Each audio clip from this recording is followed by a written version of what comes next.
Joining us now is Soufan, who's a former FBI special agent. A former CIA interrogator now officer. Counterterrorism officials say you have any theories? Operating officer. He is a former FBI special agent, now chief operating officer for the Soufan Group, a global security consulting firm.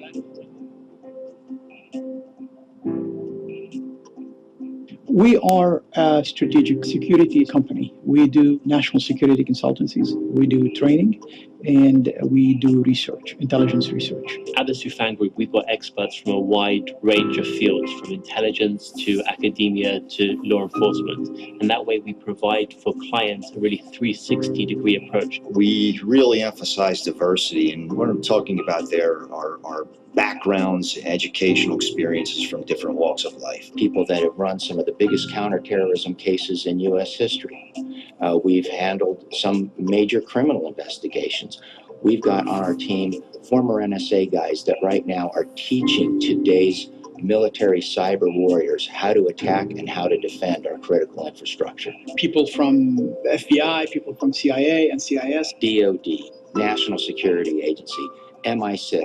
It is, without a doubt, the A-team in security. After a lot of us left the government, we decided to get together and do what we do best, but in the private sector. Well, security threats that affect both states and private sector, of course, evolve continually, and you have to keep up with that. I mean, you know, as you close one door, then people will try and prise open another. So the whole issue of security is a moving target. We live in exponential times, whether it comes to physical space or cyberspace.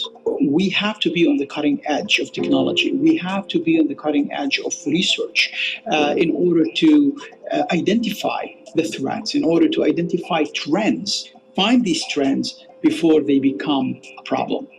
But when you look around the world, there are many areas of instability, whether they're in Syria now or in West Africa or in the Arabian Peninsula. And I think that our geographical expertise will also develop and be able to be brought to bear on some of those problems.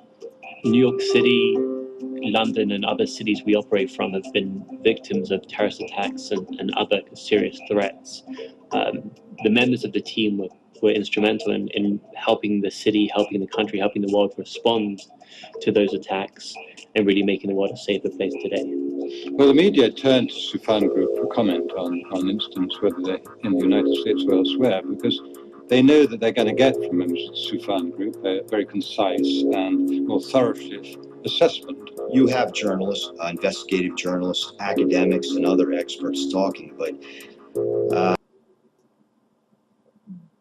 And it's been 1 year since the assault on the U.S. diplomatic post in Benghazi, Libya.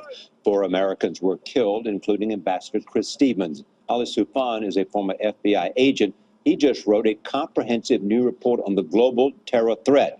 Also with us, senior correspondent John Miller, former FBI assistant director. Good morning. Good morning. Good morning. Before we talk about your report, let's just talk about what you have discovered about a guy named the Uncatchable. Well, Mokhtar Belmokhtar is the one-eyed terrorist who made his money smuggling people, cigarettes, and other contraband, but also doing kidnappings. He ran the attack on the gas plant where the U.S. hostages you interviewed several months ago actually escaped alive, but scores were killed. And releasing this tape today is planting a flag literally in the sand and saying, we're Al-Qaeda, we're back, and we're operating. Why did everybody think he was dead, John? Well, he's been dead before, Gail. Oh, okay. He's been reported dead and then found alive and reported dead and found alive. And with his last reported death, you know, my conversations with the intelligence community, they said, not so fast, let's wait. But I defer that to Ali because he knows the player in the region. I think it's important to, first of all, for the tape to be released on 9/11, on the 12th anniversary of 9/11. Absolutely not. Second, if you watch the tape, you will see that there is now connections between the different affiliates of Al-Qaeda. The tape starts with a message from Al-Qaeda and the Arabian Peninsula and the message from Zawahiri. The third element of this tape that makes it interesting, that shows that there is significant divisions between the affiliates. Mokhtar Belmokhtar is now basically breaking up with Al-Qaeda and the Islamic Maghreb and starting his own thing. And we see the same thing in Syria within Nusra and the Islamic State of Iraq and Syria. But do you think the Al-Qaeda divisions. is stronger now than ever before? Well, it depends. Yes, the affiliates are stronger. The organization that attacked us on 9/11, it doesn't exist really anymore. However, the narrative haven't been targeted, and that narrative spreads from West Africa to Southeast Asia. And that narrative today is basically the center of gravity of the organization of Al-Qaeda. So, after 9/11, they shifted from being chief operator to being chief motivator. So if the organization has become less of an organization and more of a network, it's 12 years after 9/11. Sure. Why, as the U.S. government or as the world collective of the West, have we not been able to find a counter narrative that is compelling as the tapes and things people are finding on the internet and launching attacks over? Well, this is what we tried to do with our report, and the report was done through the Qatar International Academy for Security Studies, and we went through so many different regions and continents, and we found out that people now realize that we need to counter the narrative, and we need to counter the narrative on the internet, using social media, work with our allies in providing other entities on the internet that can provide a counter narrative for Al-Qaeda's propaganda. You talked about Al-Qaeda in the Arabian Peninsula, what's going on in Syria.